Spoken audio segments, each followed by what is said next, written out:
Yang kedua, kita ucapkan salawat dan salam. Mudah-mudahan Allah senantiasa melimpahkan kebahagiaan, keselamatan dan keberkahan bagi utusannya junjungan kita Rasulullah Muhammad SAW beserta keluarga beliau, para sahabat beliau, dan juga para tabi'in dan seterusnya para pengikut beliau yang setia mengikuti sunnah yang beliau ajarkan. Para jemaah sekalian, sebagai orang beriman, kita diberi isyarat oleh Allah untuk senantiasa membaca tanda-tanda, membaca fenomena-fenomena. Seperti tadi di dalam pengantar disampaikan firman Allah yang termaktub dalam surah Al-Imran ayat 190 dan 191. Isyarat itu adalah agar orang-orang yang beriman itu memperhatikan apa yang Allah bentangkan di permukaan langit dan bumi dengan firman-Nya, inna fi khalqis samawati wal ardh wa ikhtilafil laili wan nahar. Sesungguhnya dalam penciptaan langit dan bumi dan dalam pergantian malam dengan siang, la ayatil liulil albab, itu sungguh merupakan tanda-tanda, merupakan bukti-bukti kekuasaan Allah bagi orang-orang yang berpikir, bagi orang-orang yang berakal, atau bagi makhluk-makhluk yang memiliki kecerdasan. Para jemaah sekalian, ayat tadi itu menyebutkan sesungguhnya di dalam penciptaan langit dan bumi, kalau kita menengok keluar, bahkan termasuk wafi anfusikum, termasuk menengok pada diri kita sendiri, kita akan menemukan banyak keajaiban, banyak kebesaran, banyak keagungan, dan banyak hal-hal yang tidak biasa terlintas di dalam pikiran kita. Kita akan menemukan, kita akan mengatakan, oh ya, luar biasa. Maka nanti kalau kita perhatikan di bagian akhir dari ayat ini, bahwa semua itu terwujud karena kebesaran Allah, dan tidak ada hal yang sia-sia dari semua yang Allah ciptakan. Orang-orang yang berpikir, orang-orang yang berakal, atau makhluk-makhluk yang memiliki kecerdasan tadi, itu disebutkan di dalam ayat tadi, alladzina yadhkuruna Allaha qiyaman wa qu'udan wa 'ala junubihim wa yatafakkaruna fi khalqis samawati wal ardh. Mereka adalah orang-orang yang senantiasa ingat Allah, senantiasa tersambung kesadarannya itu dengan Allah. Qiyaman wa qu'udan, baik dalam keadaan berdiri maupun dalam keadaan duduk. Wa 'ala junubihim, walau ataupun dalam keadaan berbaring.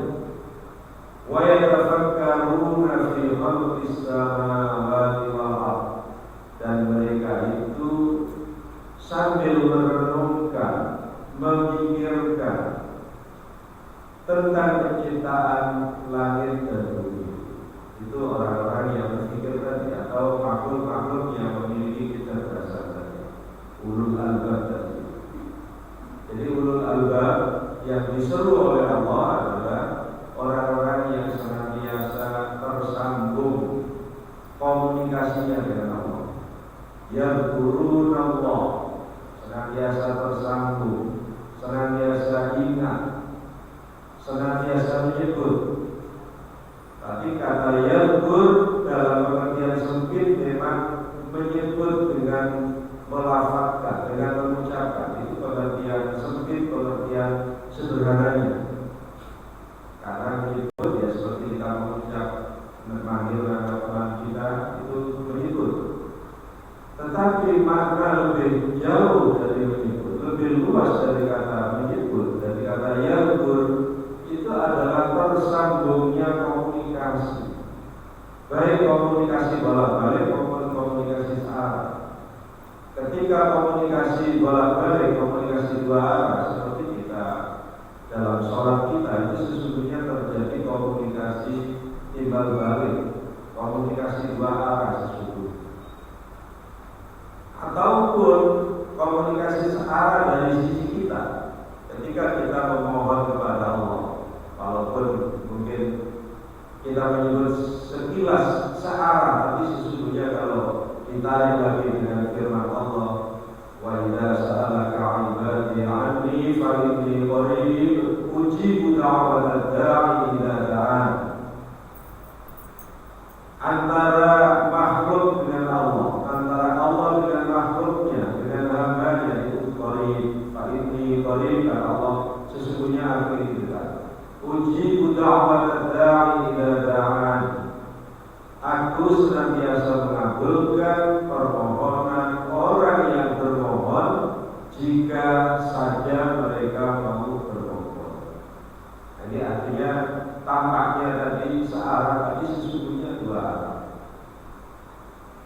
Jamaah kaum muslimin yang berbahagia, tadi disebutkan yadhkuruna Allaha qiyaman wa qu'udan wa 'ala junubihim. Artinya dalam kondisi apapun, orang-orang yang berakal itu senantiasa tersambung dengan Allah. Baik di saat beraktivitas, disebut qiyaman, sedang berdiri bukan hanya berdiri pada posisi kaki menetap di atas tanah lalu tegak, tidak, tapi beraktivitas. Qiyam, kata qiyam itu bermakna menunaikan aktivitas. Wa qu'udan, dalam hal duduk atau dalam keadaan duduk. Duduk itu bisa sedang seperti kita semua, seperti para jamaah yang ada di masjid ini sedang duduk. Tapi bisa juga sedang duduk itu memang sedang melaksanakan aktivitas sedang duduk. Sebagian dari kita ini beraktivitas bergerak mobile dari satu tempat ke tempat lain, itu bisa dimaknai qiyam. Tapi sebagian lainnya beraktivitas dengan duduk. Ada yang jaga tokonya, ada yang bekerja di kantor, ada yang bekerja di posisi-posisi yang lain.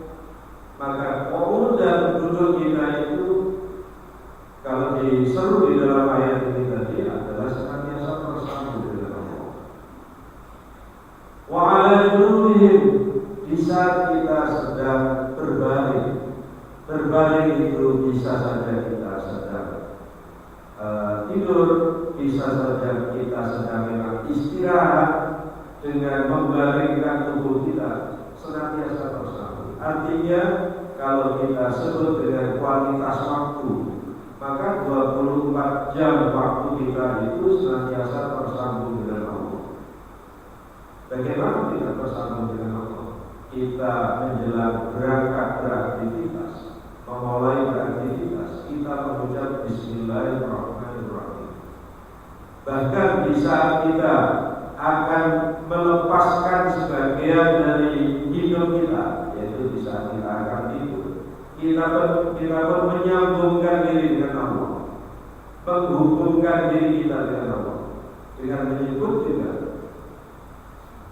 Bismillahirrahmanirrahim. wa amut atau wa bismika dengan menyebut Allah, padahal sudah akan mengistirahatkan sebagian dari hidupnya, sudah pamit dulu. Begitu nanti bangkit dari tidur, kembali terbangun tersambung lagi dengan Allah. Alhamdulillahilladzi ahyana ba'da ma amatana. Jadi sepanjang waktu kesadaran kita itu tidak ada yang kosong, tidak ada yang blank, selalu terhubung dengan Allah. Jika itu yang terjadi, maka itulah tanda-tanda tadi, la ayatil liulil albab. Itulah tanda-tanda orang yang bisa membaca fenomena kekuasaan Allah, yaitu orang-orang yang memiliki kesadaran. Jamaah yang berbahagia, selanjutnya setelah memperhatikan berbagai fenomena yang tampak di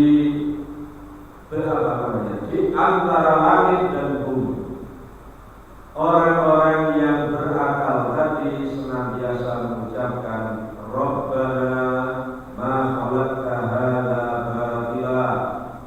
Wahai Tuhan kami, ma khalaqta hadza batila, tidak ada yang sia-sia dari apa yang telah Engkau ciptakan ini. Sungguh Engkau menciptakan segala sesuatu yang tidak sia-sia. Tidak sia-sia artinya tidak ada yang tidak berguna, tidak ada yang hanya sebagai tolak, tapi semua itu mengandung nilai, semua itu menampilkan atau memberikan manfaat bagi kehidupan, memberikan manfaat bagi seluruh yang Allah ciptakan di antara langit dan bumi.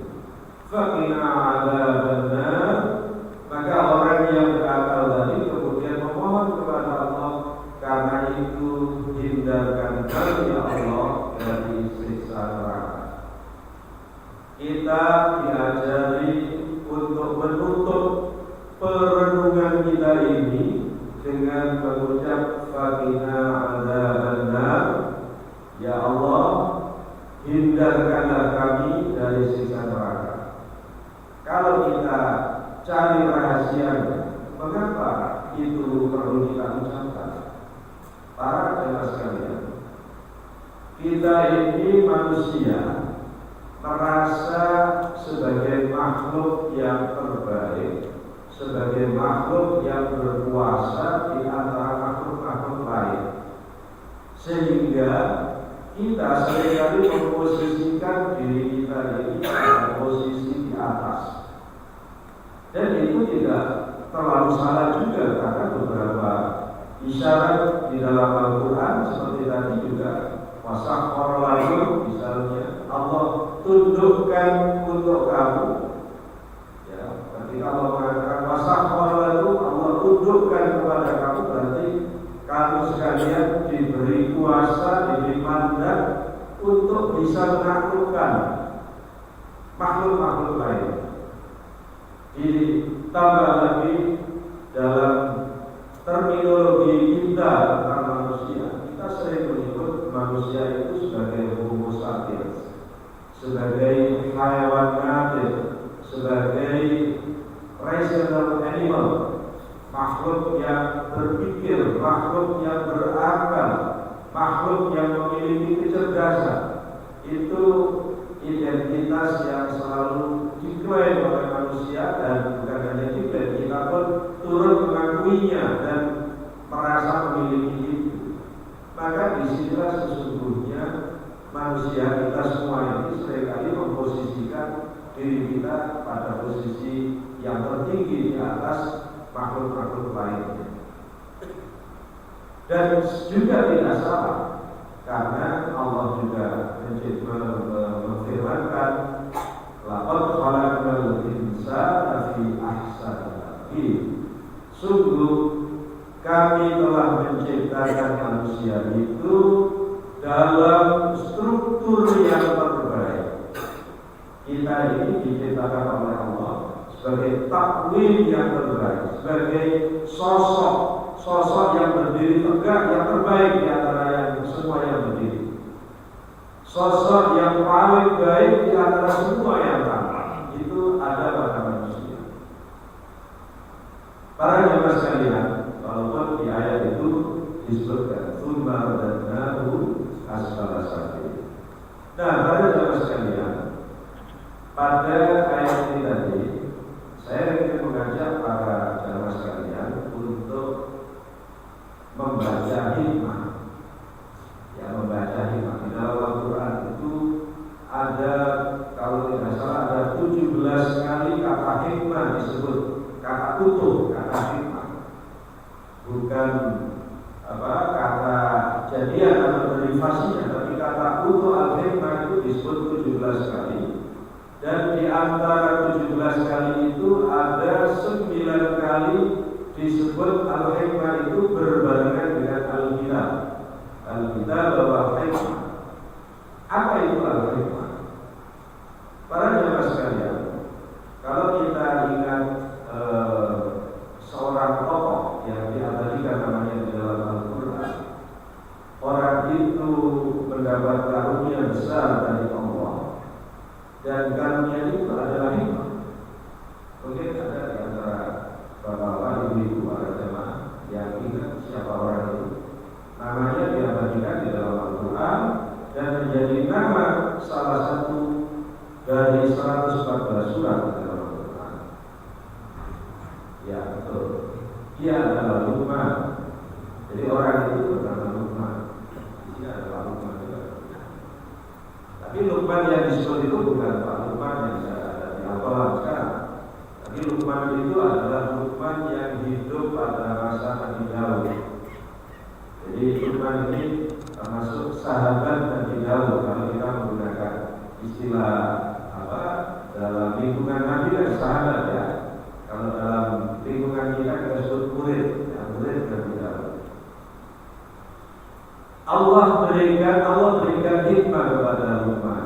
Walaqad ataina Luqman al-hikmah. Dan sungguh kami telah berikan hikmah kepada Luqman.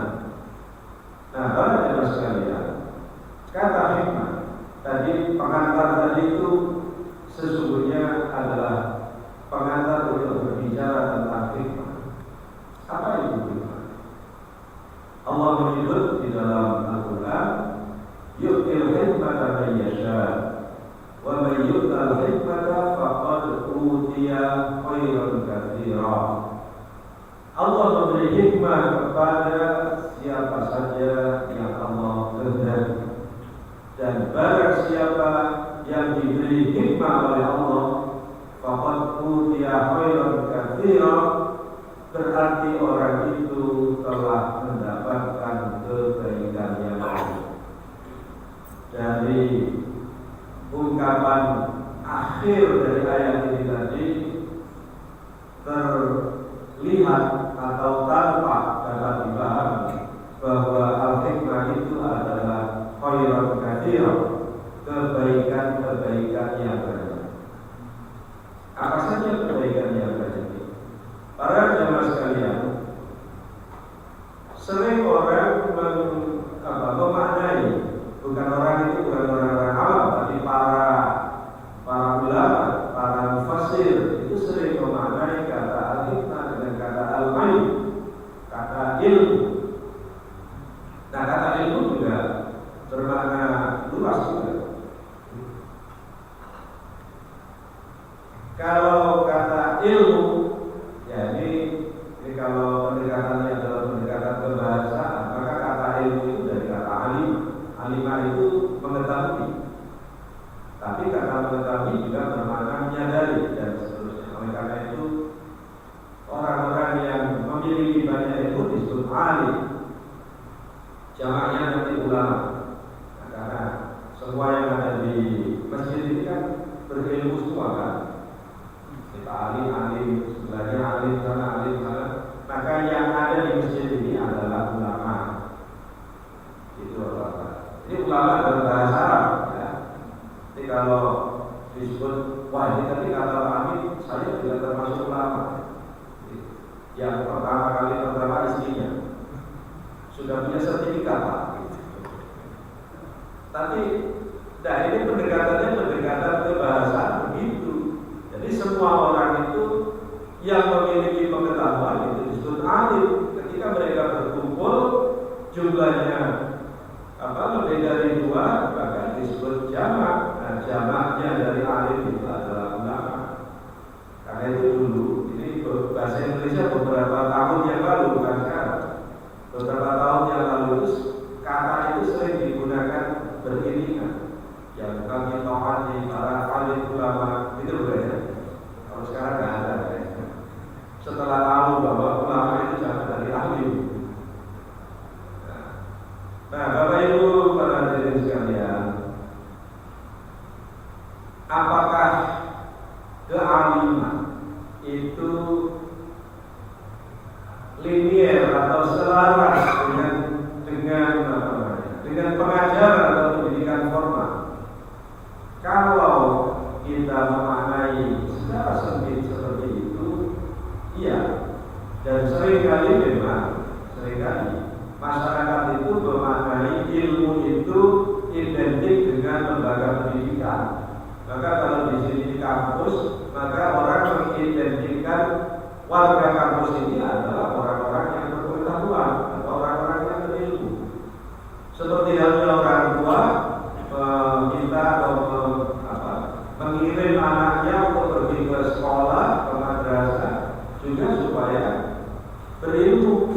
Nah, ilmu menjadi identik dengan itu. Nah, kalau kita memastikan bahwa ilmu itu identik dengan pengajaran, maka akan muncul perkataan ini, wah masyarakat kita sekarang ini lebih berilmu dari masyarakat dulu.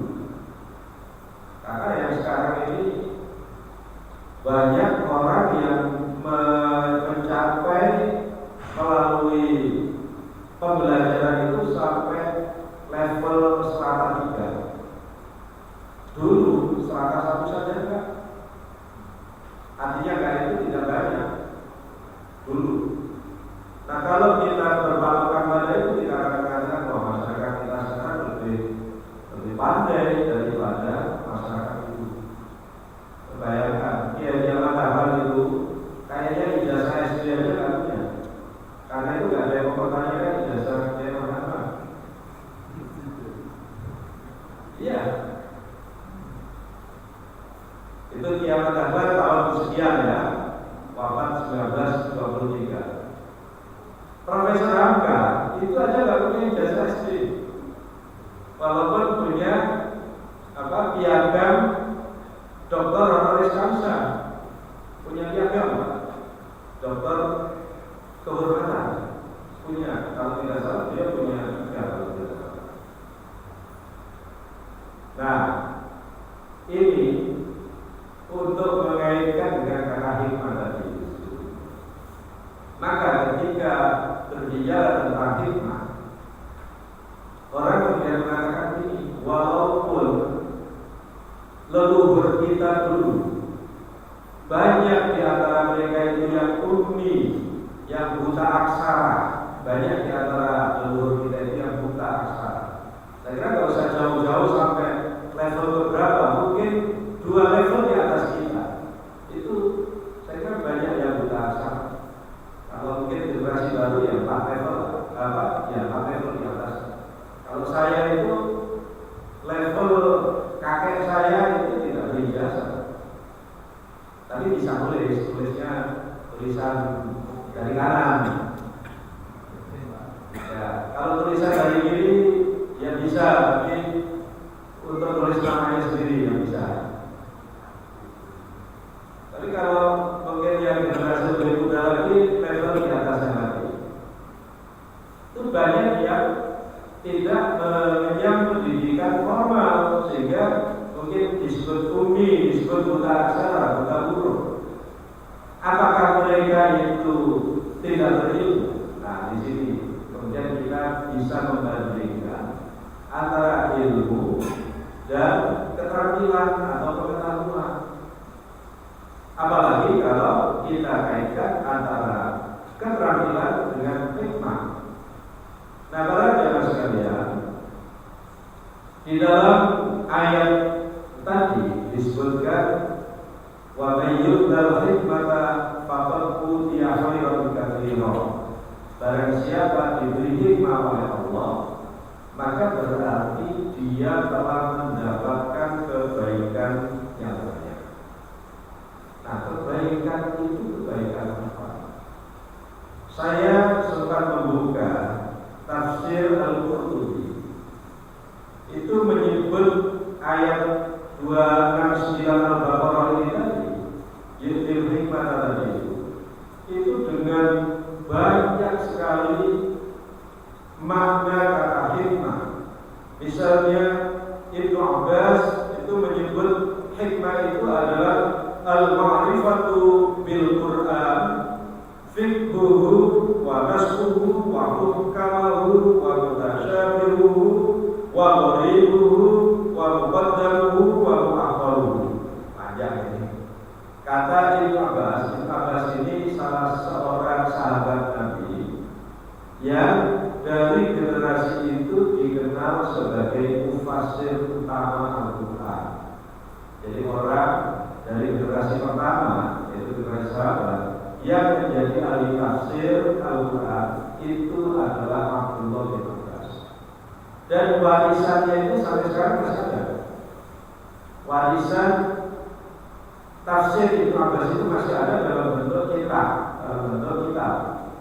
walaupun kitabnya itu bukan asli dari Ibnu Abbas, sudah editing, diedit oleh generasi ya kira-kira generasi abad ke-berapa ya, 17 atau 18 ini.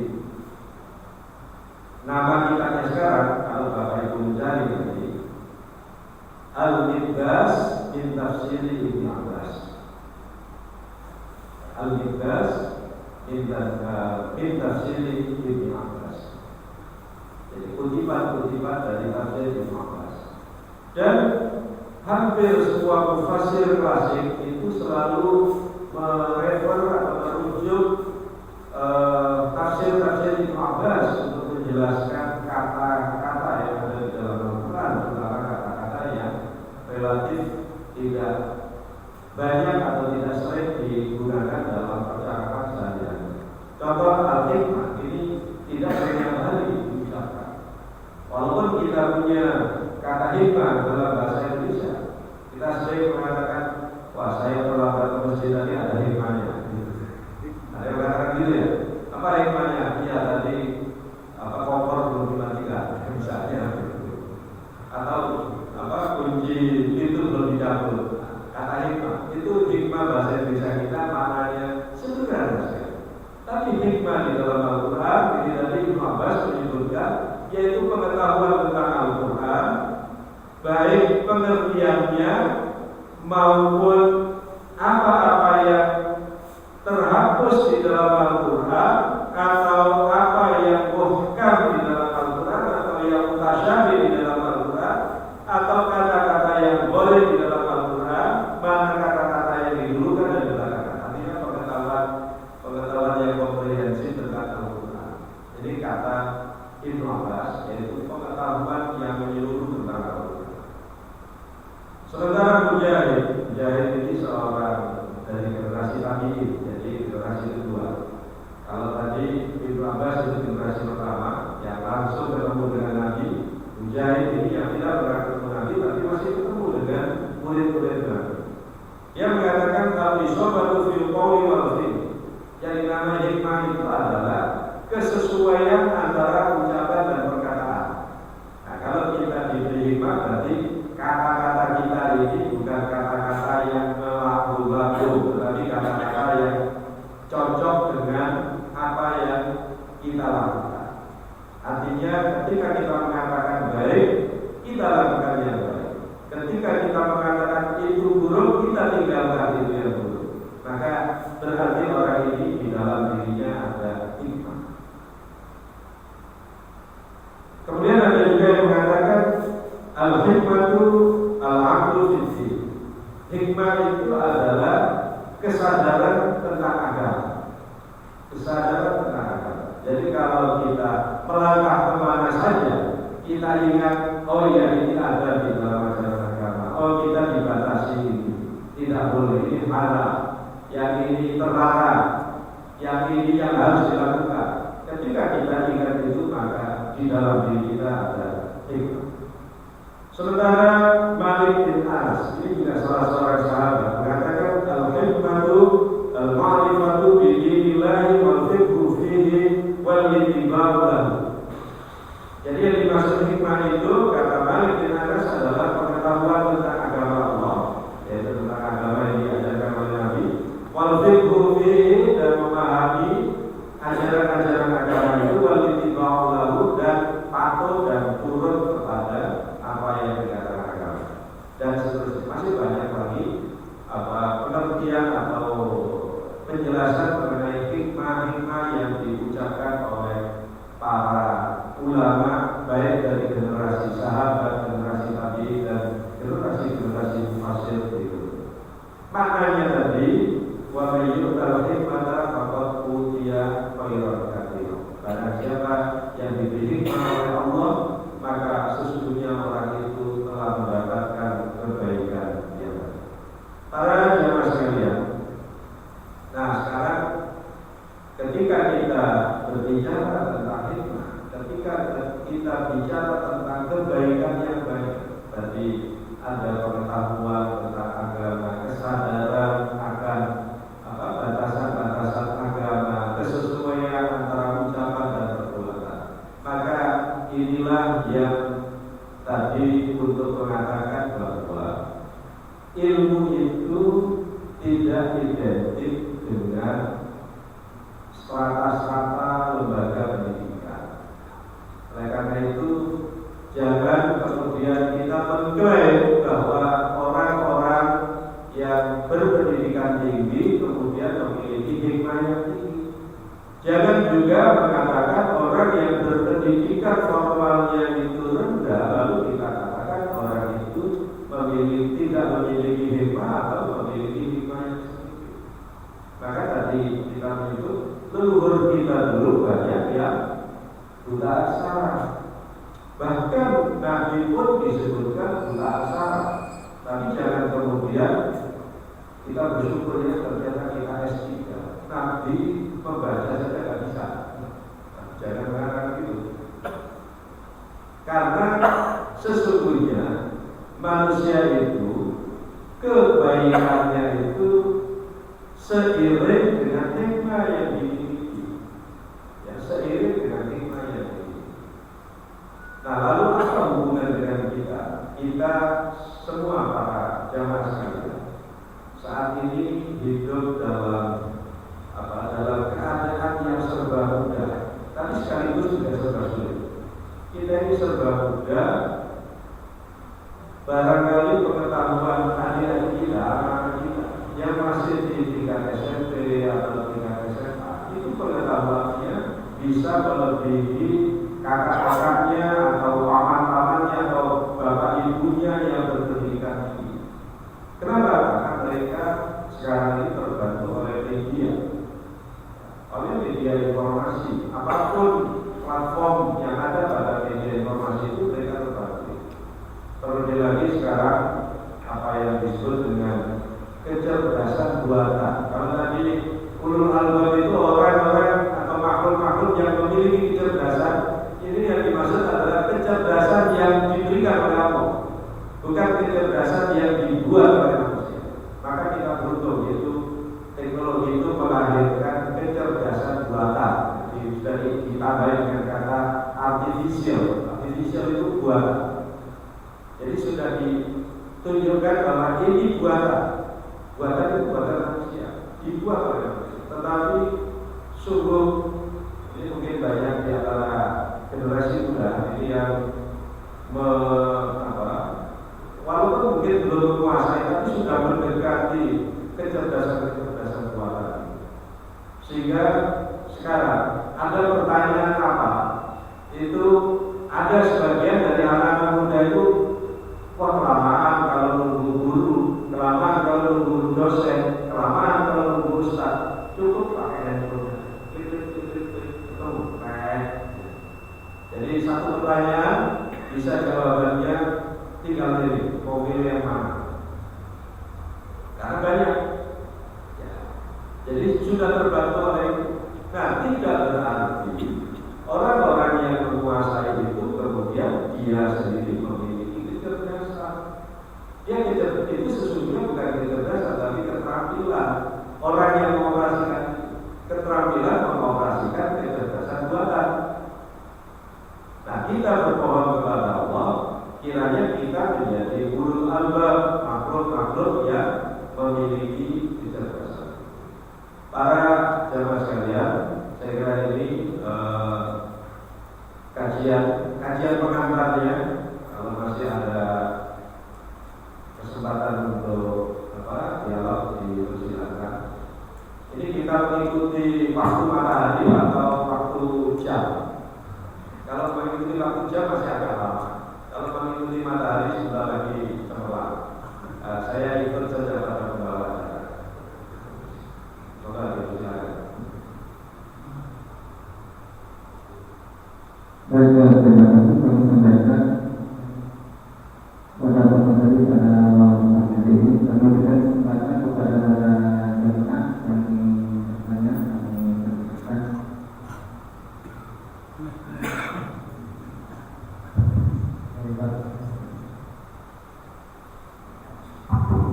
Terima kasih Ustaz.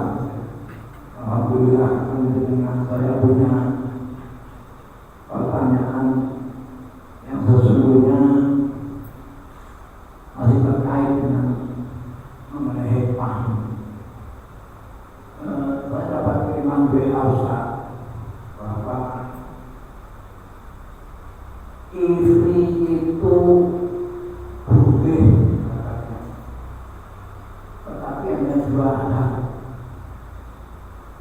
Pertama, ini kepada orang yang diajari oleh Allah membaca Al-Quran dan dibaca pada pertengahan malam hari dan siang hari, katanya begitu.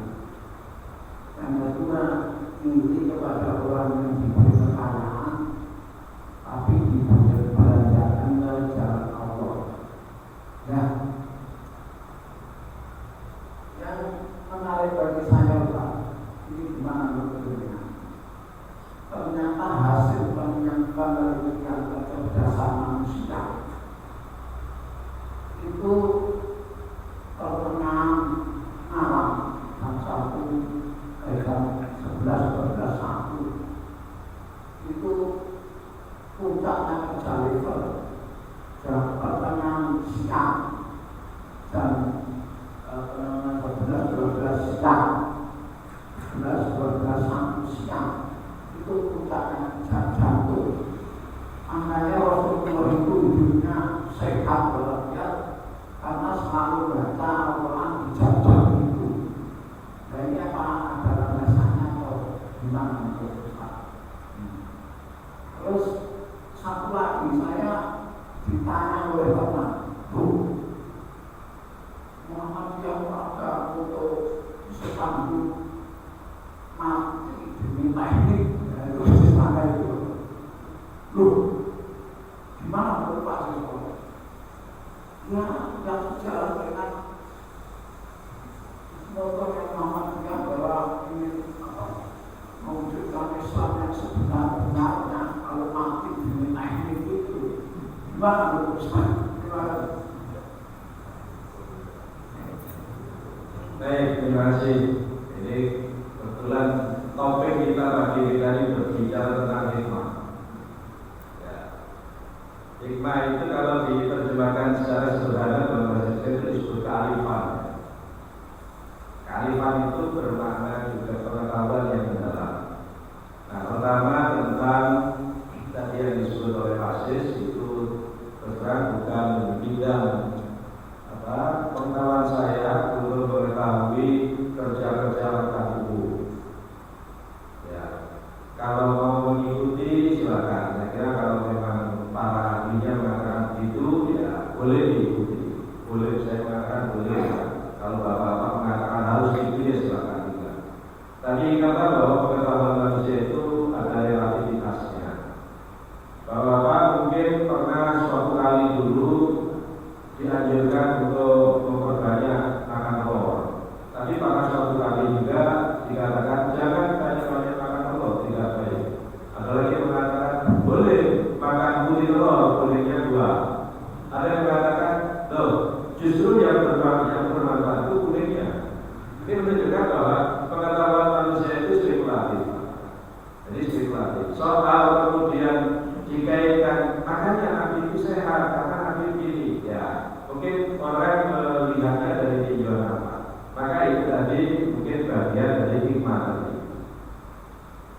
Toh Nabi sendiri juga tidak mengatakan lakukanlah yang ini karena inilah letak kekuatannya. Itu ya. Berkaitan dengan itu monggo silakan saja Bapak-bapak, dan mengikuti itu juga bukan suatu keharusan, bukan keharusan agama gitu ya. Kalau soal anjuran karena alasan-alasan kesehatan, mungkin karena alasan-alasan kebutuhan nutrisi tubuh ya, itu nanti kalau kita pakai dalilnya itu antum amalu bimukulih tujaru, kalian lebih tahu soal urusan kalian. Nabi bukan dokter, Nabi bukan ahli gizi, Nabi bukan seorang teknisi, maka Nabi mengatakan antum alamu biwudu juga. Kemudian yang kedua soal slogan yang ditulis di sini ya. Oke. Ya, itu kalau kita menggunakan pendekatan teologis itu salah. Tapi kalau menggunakan pendekatan sosiologis boleh saja. Pendekatannya ini sama dengan gini Mas. Kalau nonton TV itu ada penyanyi dikenal diva, ya. Betul ya Bapak ya? Disebut diva apa diva? Ini diva, saya menyebut merek TV ya, merek stasiun. Diva Indonesia, diva RCTI. Apa diva itu? Diva itu kalau Bapak telusuri di kamus, diva itu dewa.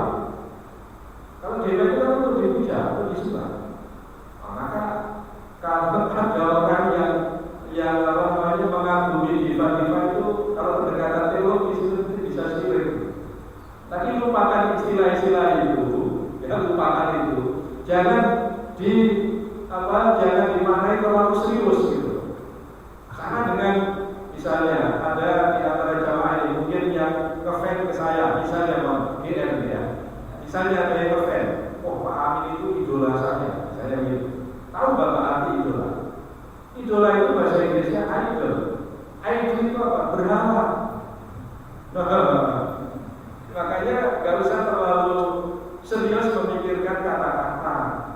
Sama dengan kalau di depan sana ada warung murah, jangan terlalu serius dipikir itu. Kalau dia nanti pasang harga ini, biarkan saja gitu. Walaupun namanya murah, gitu Pak. Ya, ini sama lah dengan ada nama orang bernama Selamat, tapi kok sering kecelakaan. Oh itu sudah diberi nama Selamat masih kecelakaan, apalagi tidak diberi nama Selamat. Nah itu jangan terlalu serius, cuma jangan emosional gitu maksud saya. Jangan emosional membaca itu. Nah kalau ada adik-adik mati di teknik itu artinya dia serius kuliah di teknik atau dia serius mengajak adik-adiknya masuk fakultas. Itu sama dengan bapak-bapak kalau mau kerja itu gulung tangan ya, gulung baju itu sing-singkan dengan baju. Itu menyingsingkan dengan baju itu simbol apa? Simbol orang mau mulai serius itu, mulai menghadapi tangga, menghadapi lawannya. Tapi bisa bermakna sing-singkan dengan baju ini. Kenapa? Jadi karena makan pakai uang. Karena makan pakai uang, itu tadi ujung bajunya dengan uang, dising-singkan. Ya, begitulah bahasa terlalu emosional ketika membaca itu.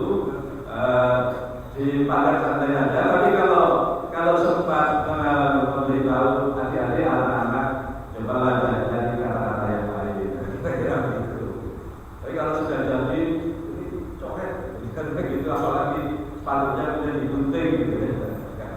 Saya kira jadi orang yang hidup mati keragaman, tapi selagi tidak serius terus. Kan ada yang serius itu Pak, ini ada yang nulis di sini bebas wilayah Tuhan, misalnya gitu. Nah, jangan nanti kalau ada gitu, mohon adegan turun tangan, atau dia turun tangan. Terkait di suatu kampus itu ditulis begitu, wilayah bebas lupa saya, pokoknya ada kata-kata mungkin wilayah bebas campur tangan Tuhan atau apa itu. Maksudnya itu jangan sedikit-sedikit haram, sedikit-sedikit tidak boleh maksudnya. Tapi menggunakan kata-kata itu kan sensitif. Jadi ada wilayah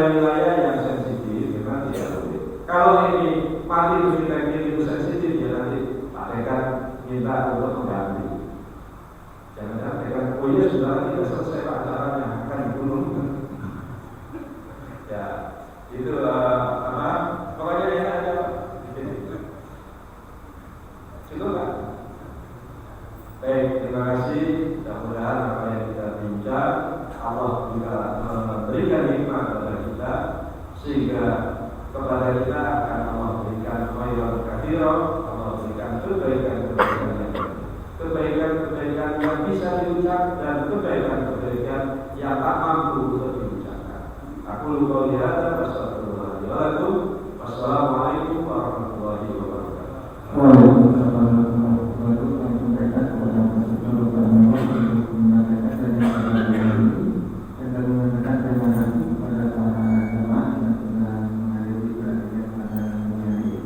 Marilah kita tutup pada ini dengan doa